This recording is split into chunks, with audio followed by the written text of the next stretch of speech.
खराब भी करते हैं, क्योंकि आज आप लोग हमारे इस स्नान रथ की यात्रा को सफल बनाने के लिए आप लोग इकट्ठा हुए हैं और मैं कम से कम शब्दों में आपकी समस्या और आपकी बातों को रखने का काम करेंगे। मैं आप लोग को बताते चलूं, मैं संजय कुमार आपके पड़ोसी गांव हल्दी छपरा का रहने वाला हूं और मैं इस बार मनेर विधानसभा का यानी विधायक का निर्दलीय उम्मीदवार के रूप में आप लोगों के बीच में मैं आया हूं और मैं बताता चलूं कि आपका वर्ग का बेटा है। मैं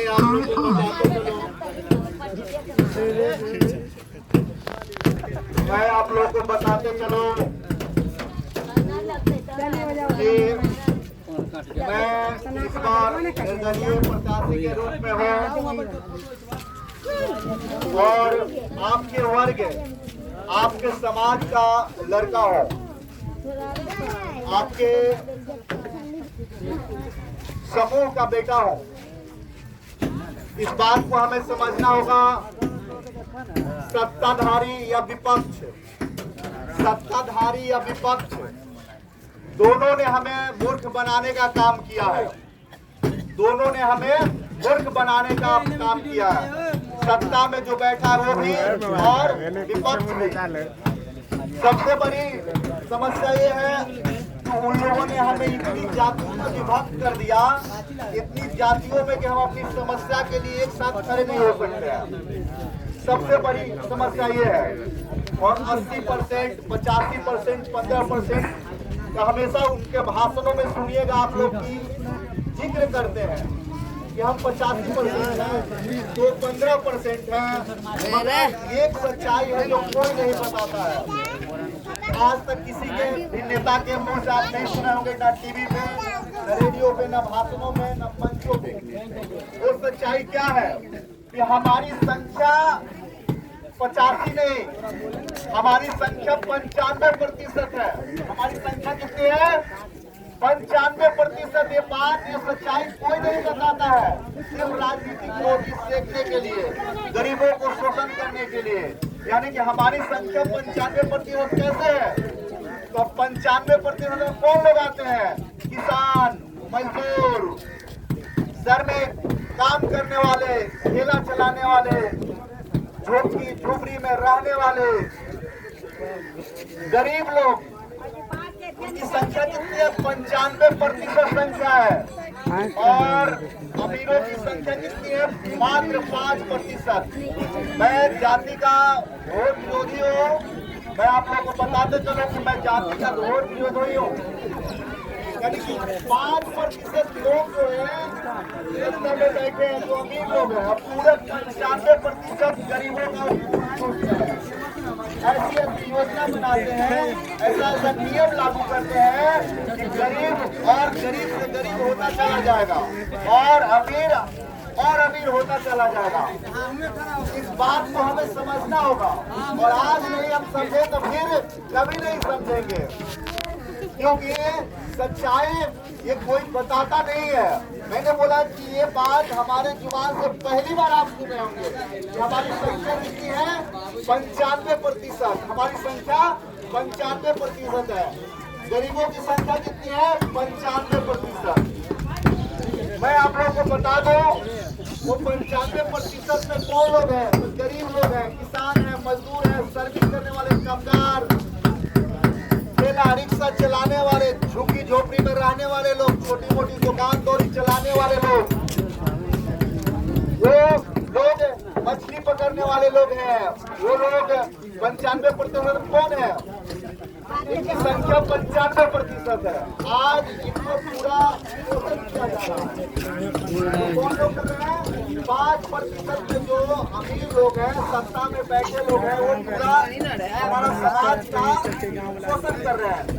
95% का मैं भी बेटा हूँ, उसी 95% का मैं भी बेटा हूँ। मैं भी एक गरीब का बेटा हूँ, एक किसान का बेटा हूँ, मजदूर का परिवार से आता हूँ। मगर ये बात आपको बता दें कि वो लोग भी आएंगे। कौन लोग?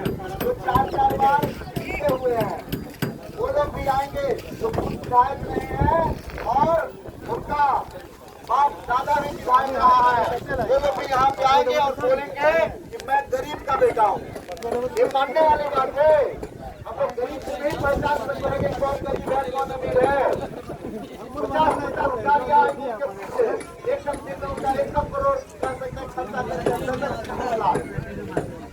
वो पैसा कहाँ से आता है? वो पैसा आखिर लोग कहाँ से लाते हैं? वो सारे पैसा हम गरीबों का, हम 95% लोगों का छल से लूटा गया वो पैसा होता है, जो उड़ाते हैं हवा की तरह, पानी की तरह बहाते हैं।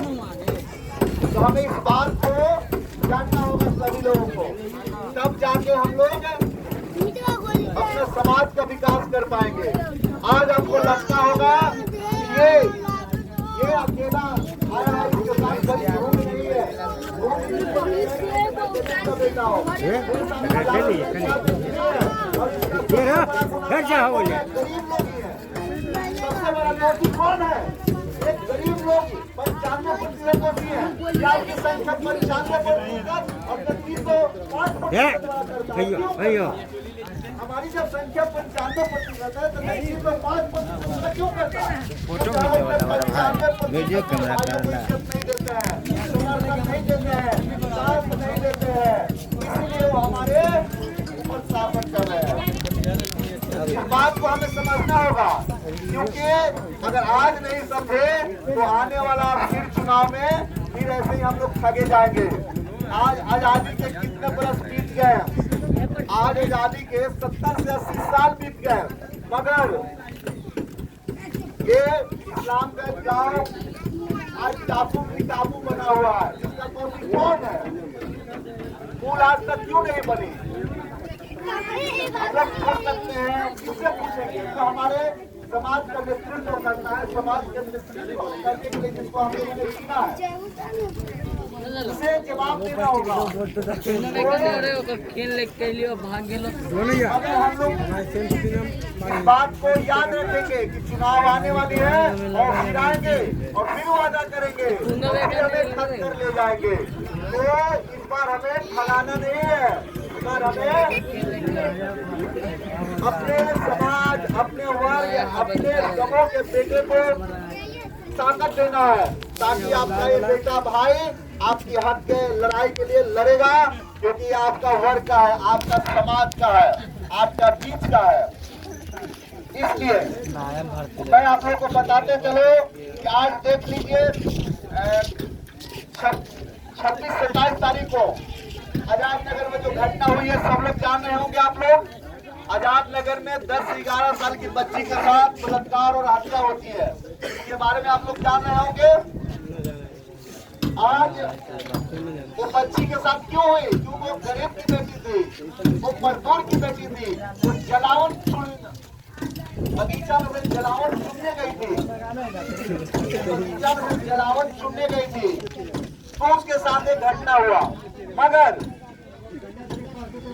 इस घटना होने के बाद भी प्रशासन जब उसकी बूढ़ी दादी और फुआ जाती है कंप्लेन करने के लिए, 26 तारीख को बच्ची गुम होती है, पूरी रात खोजी जाती है, वही पता नहीं चलता है। सुबह में जब उसकी दादी और फुआ थाना में कंप्लेन लिखाने जाती है, दादी और फुआ क्यों जाती है? मम्मी पापा कहाँ थे? उसकी माँ गुजर चुकी है, यानी कि मर चुकी है, और पिताजी उसकी खुशी के लिए, उसके जीवन को बनाए रखने के लिए, जिंदगी देने के लिए बाहर हैदराबाद कमाने गए थे। वो स्थिति थी है उस परिवार की। ये घटना के बाद जब 27 तारीख को और दादी कंप्लेन लिखाने के लिए जाती है तो कंप्लेन नहीं लिखा जाता है, मना किया जाता है। अब बताइए खाना में एक बुढ़िया दादी उसको बुआ रो रो के बोले कि हमारी बच्ची हो गई है, कोई रिपोर्ट नहीं लिखी जाती है। आपके क्यों, किसकी कमी है? थाना किसके अंदर में है? वो थाना विधायक के अंदर में होता है। तो विधायक ने बहका कर रखा है, विधायक ने उसको चढ़ा कर रखा है सर पे, जिसके कारण ये अगर वो निजाम में प्रशासन गई होती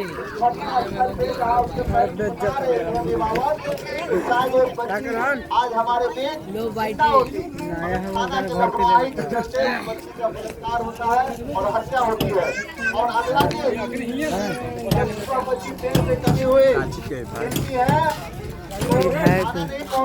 विधायक पटना से विधानसभा से चुनाव लड़ रहे बाद में जाता है, ऐसी चुनाव लड़ अध्यक्ष है। उसके बाद कंप्लेन लिखाने के लिए हम लोग कैंडल मार्च निकाले कि गिरफ्तारी होनी चाहिए, उसको फांसी की सजा होनी चाहिए, उसको फांसी की सजा होनी चाहिए। जब हम लोगों ने आंदोलन किया, कैंडल मार्च निकाला, तो आपका यही विधायक यानी कि हम लोगों पे केस कराने का काम किया, यानी कि हम लोग पे जितने भी कैंडल मार्च में लोग तो उस पे विधायक आपका केस करवाता है, बच्ची के अपराधी को बचाने के लिए दबाव बना रहा है। उस बच्ची का दादी का वीडियो वायरल है, हुआ था कि हमारे विधायक दबाव बना रहे हैं। अब बच्ची को न्याय के लिए आवाज उठाने वाले पे केस करवाई जा रही है और हम पे और क्योंकि मैं उनके विपक्ष में खड़ा हो रहा हूँ, हमें चुनाव लड़ना है, इसलिए हमें टारगेट किया जा रहा है, किसी तरह से जेल भेज देंगे। मगर मैंने भी बोल दिया जेल जाएंगे तो जाएंगे, मगर उस बच्ची के लिए मैं लड़ाई लड़ूंगा, उसके दोषियों को फांसी की सजा दिला कर रहूंगा। मैंने भी बताया ठीक है आप जेल भेज दीजिए, जेल से ही चुनाव लड़ेंगे। मगर फिर आता है कि भाई आपका प्रचार कौन करेगा? तो मैंने बोल दिया कि हमारे में कुछ ज्यादा प्रदेश के चाहने वाले हैं तो मेरे लिए प्रचार करेंगे, मेरे लिए एक महीना घूमेंगे और मैं चुनाव लड़ूंगा तो लड़ूंगा। हमारी संख्या 95% है, 5% वाला कैसे हम पे सत्ता जमा सकता है, कैसे वो जीत सकता है? ये सबसे भूल और गलती हमारी है कि हम अपने वर्ग के बेटे को, हम अपने समाज के बेटे को नहीं पहचान पाते हैं।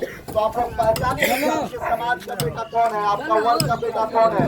मैं जाति की बात नहीं कर रहा हूँ, मैं जाति जाति जो है समाज का विकास में सबसे बड़ा रोल है।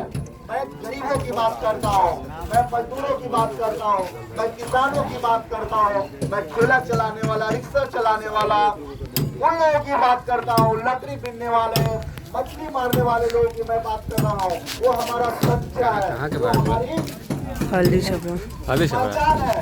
मैं हल्दी छपरा का रहने वाला हूँ, लंबा समय तक मैंने नाव पे काम किया, मालूम हुआ हो, एक तो महीना नहीं कई साल तक। से आता हूँ, समाज से आता हूँ।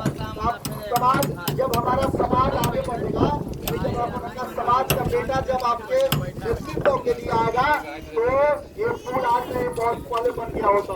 अगर आपका समाज में कोई बेटा रहता है, ये ऐसे रोड सामने देखिए आते समय सीधा पड़ा है ना।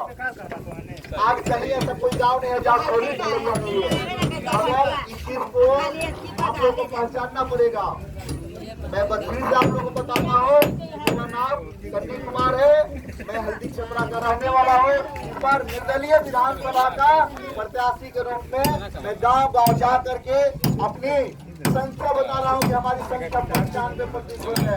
5% वाले लोग हमको राजगद्दी से हटाना है, ये मैं बात बताते चल रहा हूँ।